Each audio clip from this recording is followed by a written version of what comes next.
Okay, YouTube, this is JL Chambers 82. I'm here for my first system review, or actually, as I'm going to retitle this from now on, System Revisited, because I'm not going to really, review it. Again, who am I? I'm not a critic.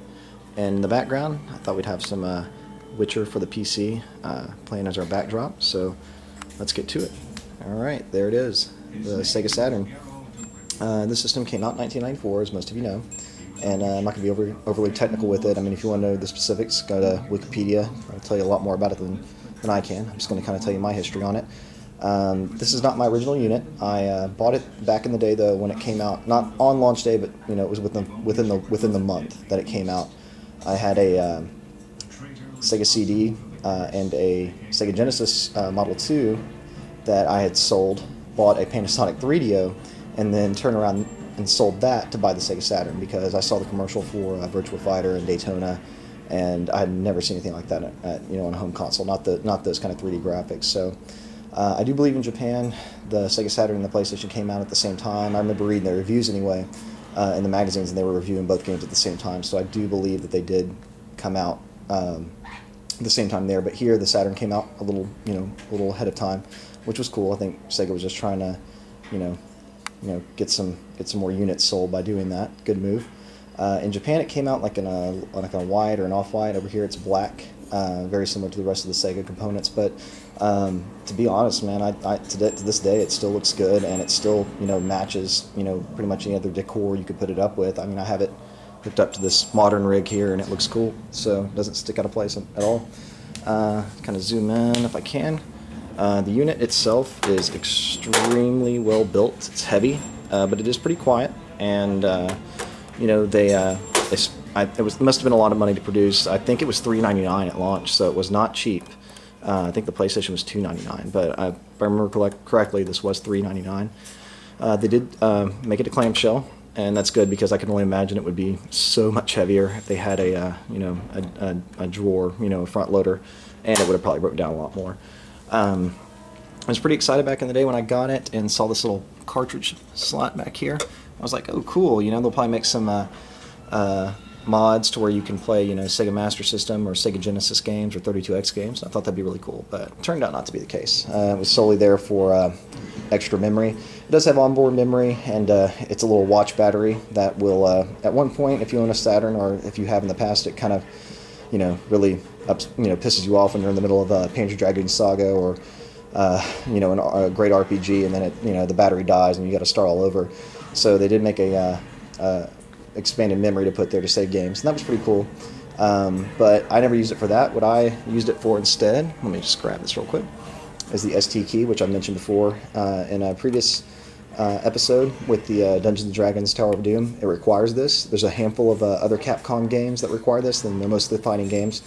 And on the fighting games, usually with this expansion, there are no load times, which is really cool. In my very first video, the backdrop, there's X-Men vs. Street Fighter, and that game loads once and then never again. So it is a very fluid arcade experience. And there's actually a little switch where you can switch from 1 megabyte to 4. And this allows you to play Japanese games as well. So as soon as you plug this in, right there it becomes a Japanese Saturn, as well as having expanded memory and can handle the bigger games. So it's really cool. So I've talked about having a modded Saturn, like I took it apart and modded it. I'm not that technical. No, it's a plug and play cartridge, and you can still find them on eBay, which is cool. Yeah, I bought it solely to play X-Men vs. Street Fighter, and ended up getting a couple other games for it, and it's awesome, and that's why I have it out on display, because it for the most part on the games that use it and use it right, that don't load, I mean, it's just like being at the arcade. So let's take a little look at Witcher there. Great PC game, by the way. Haven't picked it up. Totally check it out. But anyway, back to the Saturn. Yeah, I mean, this system, when it first came out, I gotta be honest, like other than the Sega games, Virtua Fighter and Daytona, and there's a handful of other ones, the games weren't all that impressive at first. It didn't really push the system at all. The system had advanced 2D capabilities, and you really didn't see that at first. You really kind of saw that when the system was dying out, with again with those fighting games that came out towards the system's end. And the system was produced, like, I think they still were making the units even up until 2000 in Japan. Yeah, those 2D games look amazing. So But yeah, in the beginning, nothing really took advantage of it. But there were some cool launch games, but for the most part, I wasn't as impressed. So when the PlayStation came out, I did sell my unit and upgraded, or I guess you could say, to the PlayStation. Now I would retract that statement, because the Sega Saturn is actually one of my favorite systems of all times. Panzer Dragoon Saga, to me, I mean, I know a lot of people would disagree, but Final Fantasy VII was groundbreaking and great. But it had pre-rendered backgrounds and everything. Panzer Dragoon Saga had amazing story, and it was all 3D. You weren't on rails anymore. It was really, really cool. Very impressive Sega Saturn game. As well as Shining Force 3, great RPG, and Burning Rangers, which I don't have. So we'll talk about those games later as I get them and as I have reviews. I do have Shining Force 3 and Panzer Dragoon Saga, complete copies of both of those. So anyway, real quick, we got the console out of the way. I wanted to look at some the controllers. This has to be the first generation controller, because it matches the exact controller I had when I bought mine. It's a very, very comfortable controller to hold, very responsive. I like how the buttons are different sizes. The little bumper buttons work very, very well, and overall it's really comfortable to hold, and it's still one of my favorite game controllers of all time. Gamester81 has reviewed Sega Saturn controllers, and check out his videos on that, because I believe this is one of his favorite designs as well. They did re-release the controller in America, and it looked more like the Japanese launch controller, which is a little bit different, And some people argue that that one's more comfortable, but I really have to be honest, I wouldn't know, because I never had it. So anyway, good controller. Finally, I did not have this back in the day, so this is a more recent purchase. This is the Virtua Stick. This is the official Sega licensed fighting stick for Virtua Fighter and later games like Fighting Vipers. And it is big, and it's not very heavy. That's the only thing, and it's also very plasticky. But it is a good stick for the money. Another thing, Gamester81 talks about this stick, and what he talks about in his video is that you can buy these on eBay. They're in abundance. So yeah, I got 2 of these brand new for like 40 bucks. I still have one in the box in my closet. So can't wait to break that out for some serious X-Men versus Street Fighter battles.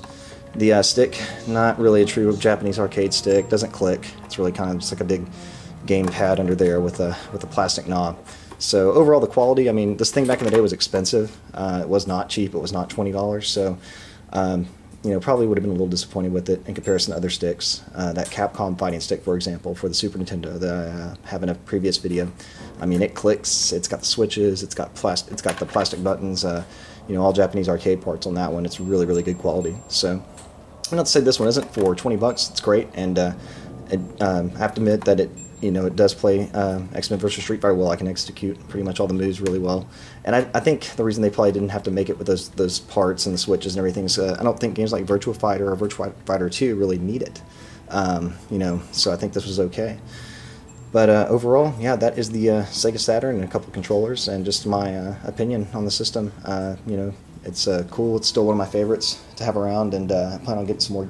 I'm sorry, I'm from Texas, so when I say things like getting, just ignore it. I know I sound like a shit-kicking hick sometimes, but yeah, keep that in mind. So anyway, I plan on getting more games for the system, and there's a couple things that I have never picked up. I do want to get Burning Rangers and a handful of others. So anyway, hope you enjoy the video. Post comments or questions, and see you later.